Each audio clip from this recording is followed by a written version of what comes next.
Pay attention to this. A woman and a teenage girl walk toward a house in the afternoon. The woman's hand is on the girl's shoulder. She looks around. They go inside. Only the woman comes out. This woman is her stepmother.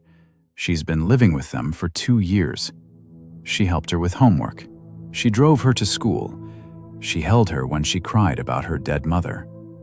And what nobody knew is that this woman had been waiting for this moment for over 20 years. She was there first, before the mother, before the daughter, before any of it. And she spent 2 decades making sure she would be there last. This is the story of a woman who never let go. And when you understand how long she waited, you'll never look at your father's past the same way again.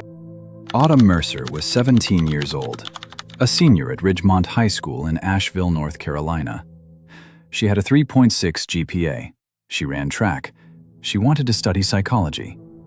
Her friends described her as curious, the one who always asked questions, the one who noticed things other people missed, the one who couldn't let something go once it caught her attention.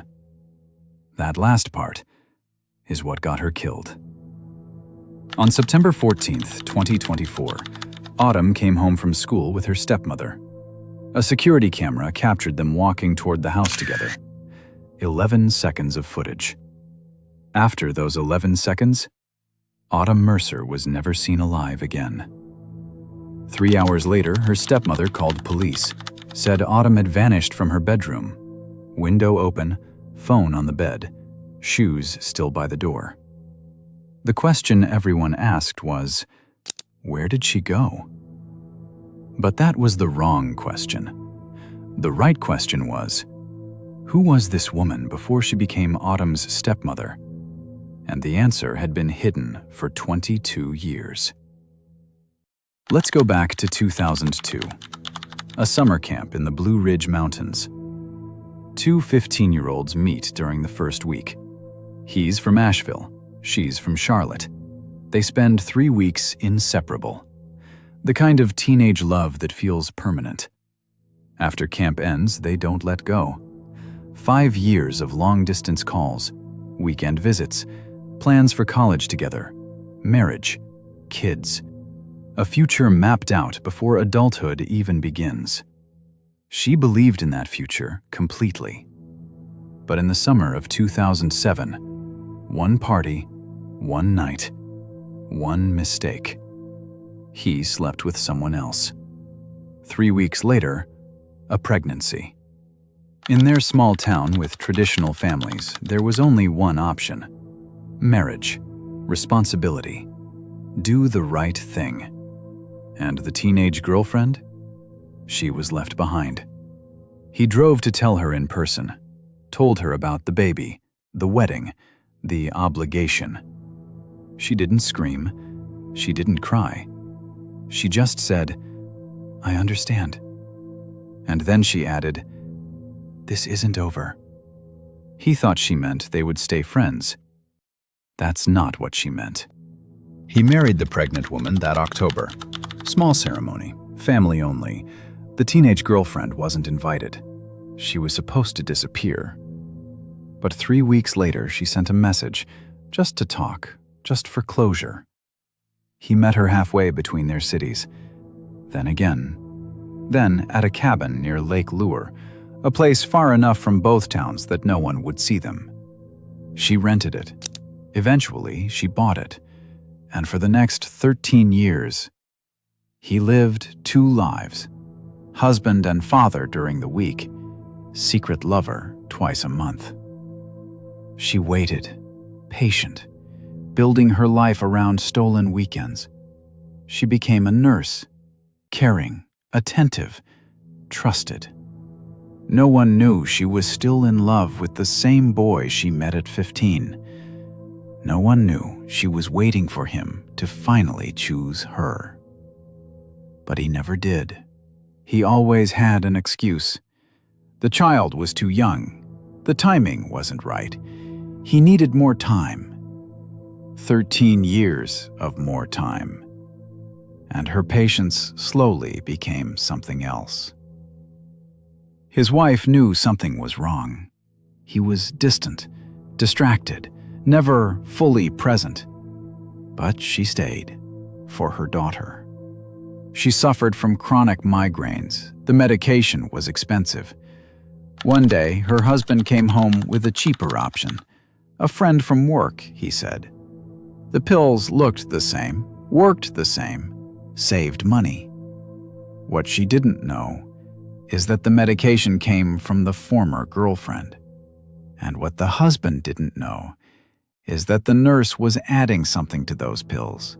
Small amounts, spread over months, enough to build up quietly, enough to stop a heart. In February 2021, the wife collapsed in her kitchen, pronounced dead at 33.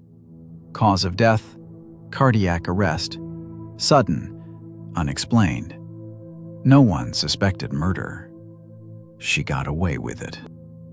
8 months later, the grieving husband started seeing someone new, a nurse from Charlotte. Kind, understanding, supportive. He introduced her to his daughter. He brought her into his home. No one recognized her as the teenage girlfriend from 20 years ago. Why would they? People forget. She never did. For 2 years, she played the role perfectly, helping with homework, driving to school, cooking dinner in the kitchen where his wife had collapsed, sleeping in the same bed. She kept one thing hidden: an old photo booth strip from 2006, 4 tiny pictures, 2 teenagers, smiling, kissing, certain about their future. She kept it in her wallet. Proof she was there first. That was her mistake. 6 days before Autumn disappeared, she found that photograph. She was looking for cash, opened the wallet, saw her father at 17, with a girl who looked exactly like her stepmother. She researched, found yearbook photos, confirmed it. Her father's teenage girlfriend had become her stepmother, and no one had told her. Why hide that? What else were they hiding? She told her best friend something felt wrong. She said she needed proof. She started watching, listening, noticing how her stepmother looked at her, not with love, with resentment. And she started thinking about her mother's death, how tired she'd been, how sudden it was, how nothing ever quite made sense. Autumn wasn't a detective, but she was observant, and that made her dangerous. September 14th. She came home from school with her stepmother. The security camera captured 11 seconds. Investigators believe something happened inside that house. Maybe a confrontation. Maybe the photograph was mentioned. Maybe the nurse realized the girl knew too much. She had waited 22 years for this life. She had already removed one obstacle. She removed another. 6 days later, Autumn's body was found in that cabin near Lake Lure, hidden beneath the floor. The same cabin where the affair had lasted 13 years. The investigation unraveled everything. The cabin, the hidden photographs, the hospital access logs, the medication records, the exhumation. Toxicology confirmed poisoning. 2 murders, both obstacles, both corrections, as she would later call them. She was arrested, charged with 2 counts of first-degree murder. At trial, she showed no emotion. When asked why she did it, she said, "I was there first." The jury deliberated 3 hours. Guilty. Life without parole. Before sentencing, she looked at the man she had loved since she was 15 and said, "I'd do it again." He collapsed in the courtroom. Not charged, but not innocent either. He had lied for 13 years. He had carried poisoned medication into his own home. He had fed an obsession instead of ending it. He lost his wife. He lost his daughter. And he has to live with that. Think about what it takes to wait 22 years.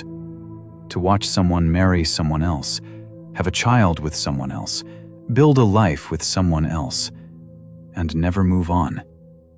Most people grieve, then heal. She didn't grieve. She planned. Autumn noticed something wasn't right. She found the photograph. She asked questions. And she paid for it with her life.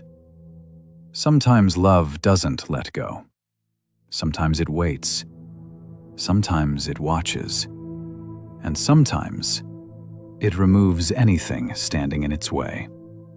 Autumn found the truth. Her mother never got the chance.